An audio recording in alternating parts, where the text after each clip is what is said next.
Hello, I'm Bernard Hickey from interest.co.nz and welcome to a special economic weather report brought to you in association with the BNZ. Today we're looking at productivity figures. Now these seem boring, but they're actually really important because they measure how much output we produce from every hour of work. And obviously the more output we can produce per hour of work, the richer we get. That's the theory anyway. And that's quite hard to measure.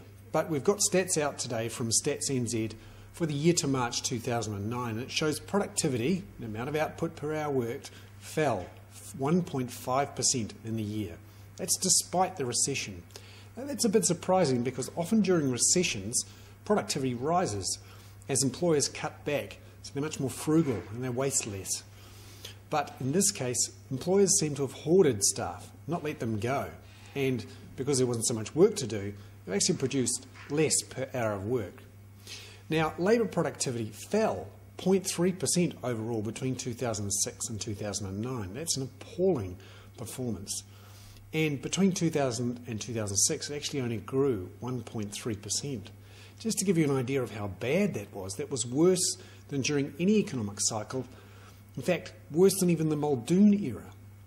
Multi-factor productivity, which takes into account things like capital productivity as well as labour, actually fell 3.1% in the year to 2009 and was down 1.5% in those 3 years to 2009. Now, labour productivity actually rose 2.7% in the decade to 2000. So what this essentially says is that labour productivity effectively halved in the last decade. What does that all mean? Well, New Zealand's effective growth rate, and this is real per capita income, actually halved in the last decade. Even though our economy seemed to be tootling on nicely.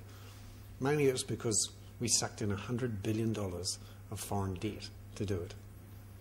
Our economy is performing poorly. We need to reform it. Why aren't we? I'm Bernard Hickey. That was a special economic weather report on productivity brought to you in association with the BNZ.